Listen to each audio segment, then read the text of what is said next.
Home made ice cream ಯಾವುದೇ ರೀತಿ sugar ಆಗಲಿ, ಕಸ್ಟರ್ಡ್ ಪೌಡರ್ ಆಗಲಿ, ಕಂಡೆನ್ಸ್ಡ್ ಮಿಲ್ಕ್ ಆಗಲಿ ಯಾವುದು ಬಳಸ್ತಿರನೇ ಸುಲಭವಾಗಿ ಮನೇಲೇ 1 ಲೀಟ್ರು ಅಥವಾ ಅರ್ಧ ಲೀಟ್ರು ಹಾಲಿದ್ರೆ ಸಾಕು.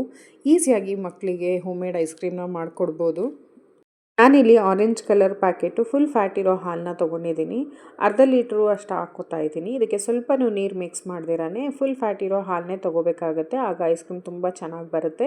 ಈಗ ಇದನ್ನು ಲೋ ಫ್ಲೇಮಲ್ಲಿ ಇಟ್ಕೊಂಡು ಚೆನ್ನಾಗಿ ಇದನ್ನು ಕುದಿಸ್ತಾ ಬರಬೇಕಾಗತ್ತೆ. ಇದು ಉಕ್ಕು ಬರೋಂಥ ಟೈಮಲ್ಲಿ ಕೆನೆ ಎಲ್ಲ ಕಟ್ತಾ ಇರುತ್ತೆ. ಆಗ ಕ್ಲಿಯರ್ ಮಾಡ್ಕೋತಾ ಚೆನ್ನಾಗಿ ಇದನ್ನು ಲೋ ಫ್ಲೇಮಲ್ಲಿ ಇಟ್ಕೊಂಡು ಮಿಕ್ಸ್ ಮಾಡ್ಕೋಬೇಕಾಗತ್ತೆ.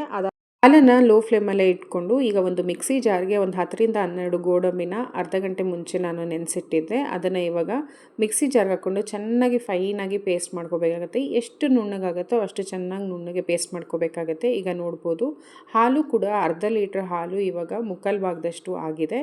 ಚೆನ್ನಾಗಿ ಇದು ಕುದೀತಾ ಬರಬೇಕು. ಅಂಥ ಟೈಮಲ್ಲಿ ನಾವು ಏನು ಗೋಡಂಬಿನ ರುಬ್ಬಿಟ್ಕೊಂಡಿದ್ವಿ ಅದನ್ನು ಲೋ ಫ್ಲೇಮಲ್ಲೇ ಇಟ್ಕೊಂಡು ನಾವು ಆ ಪೇಸ್ಟ್ನ ಹಾಕ್ಕೋಬೇಕಾಗತ್ತೆ. ಇದು ತಳ ಅಂತೂ ಚಾನ್ಸಸ್ ಇರುತ್ತೆ. ಹಾಗಾಗಿ ಪದೇ ಪದೇ ಇದನ್ನು ಮಿಕ್ಸ್ ಮಾಡ್ಕೋಬೇಕಾಗತ್ತೆ. ನಾನು ಇದನ್ನು ಲೋ ಫ್ಲೇಮಲ್ಲಿ ಇಟ್ಕೊಂಡು ಕುದಿಸ್ತಾ ಇದ್ದೀನಿ. ಈಗ ನಾನಿಲ್ಲಿ ತೇಜುದು ಬಾದಾಮ್ ಮಿಕ್ಸ್ ಪೌಡರ್ನ ಹಾಕೋತಾ ಇದ್ದೀನಿ. ಇದು ಜಸ್ಟ್ ಒಂದು ಅರ್ಧ ಸ್ಪೂನ್ ಹಾಕಿದ್ರೆ ಸಾಕು. ಜಸ್ಟ್ ಫ್ಲೇವರ್ಗೋಸ್ಕರ ಆ್ಯಡ್ ಮಾಡ್ತಾಯಿದ್ದೀನಿ. ಮತ್ತು ಕಲರು ಕೂಡ ತುಂಬ ಚೆನ್ನಾಗಿ ಬರುತ್ತೆ. ಇದು ಕಂಪ್ಲೀಟ್ಲಿ ಆಪ್ಷನಲ್. ಇದು ಜಾಸ್ತಿ ಹಾಕಿದ್ರೂ ಕೂಡ ಐಸ್ ಕ್ರೀಮ್ ಬಾದಾಮ್ ಮಿಲ್ಕ್ ಫ್ಲೇವರ್ ಬಂದುಬಿಡುತ್ತೆ. ಹಾಗಾಗಿ ಜಾಸ್ತಿ ಹಾಕ್ಕೊಳ್ಳೋದಕ್ಕೆ ಹೋಗಬಾರ್ದು. ಒಂದು ಅರ್ಧ ಸ್ಪೂನ್ ಆದರೆ ಸಾಕಾಗುತ್ತೆ. ಬೇಡ ಅನ್ನೋರು ಕಂಪ್ಲೀಟ್ಲಿ ಸ್ಕಿಪ್ ಮಾಡ್ಕೋಬೋದು. ಈಗ ಅರ್ಧ ಲೀಟ್ರ್ ಹಾಲು 1/4 ಲೀಟ್ರ್ ಆಗಿ ಚೆನ್ನಾಗಿ ಇದು ಗಟ್ಟಿ ಬಂದಿದೆ. ಈಗ ಆಫ್ ಮಾಡಿ ಇದು ಕಂಪ್ಲೀಟ್ಲಿ ತಣ್ಣಗಾಗೋದಕ್ಕೆ ಬಿಡಬೇಕು. ಈಗ ನಾನು ಮತ್ತೊಂದು ಮಿಕ್ಸಿ ಜಾರ್ಗೆ ನಾನಿಲ್ಲಿ ಒಂದು ಚಿಕ್ಕ ಕಪ್ಪಲ್ಲಿ ಬೆಲ್ಲ ತೊಗೋತಾ ಇದ್ದೀನಿ. ಬೆಲ್ಲ ಮತ್ತು ಒಂದು ಸ್ವಲ್ಪ ಏಲಕ್ಕಿ ಪೌಡ್ರನ್ನು ಕೂಡ ಚೆನ್ನಾಗಿ ಕುಟ್ಟಿ ಹಾಕೋತಾ ಇದ್ದೀನಿ. ಈಗ ನಾವೇನು ತಣ್ಣಗೆ ಮಾಡಿಟ್ಟಿದ್ದಂಥ ಹಾಲನ್ನು ಕೂಡ ಸೇರಿಸ್ಕೊತಾ ಇದ್ದೀನಿ. ಬೆಲ್ಲ ಹಾಕೋದ್ರಿಂದ ಐಸ್ ಕ್ರೀಮ್ ಟೇಸ್ಟ್ ಏನಾದರೂ ಕಡಿಮೆ ಆಗುತ್ತೆ ಅನ್ನೋದ್ರೆ ಖಂಡಿತ ಕಡಿಮೆ ಆಗೋಲ್ಲ. ಐಸ್ ಕ್ರೀಮ್ ಟೇಸ್ಟೇ ಬರುತ್ತೆ. ಅದೊಂದು ಸ್ವಲ್ಪ sweet ಎನನ್ಸ್ ಆಗುತ್ತಷ್ಟೇ.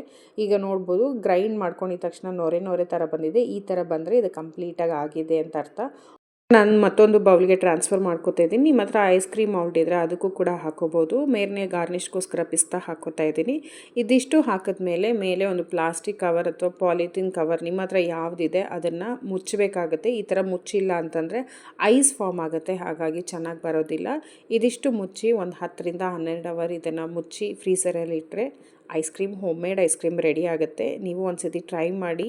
Home made ice cream ಅಂಗಡಿ ಐಸ್ ಕ್ರೀಮ್ ಅಷ್ಟೇ ಟೇಸ್ಟಿಯಾಗಿರುತ್ತೆ. ಒಂದು ಸತಿ ಟ್ರೈ ಮಾಡಿ ಹೇಗಿತ್ತು ಅಂತ ಹೇಳಿ. Thank you.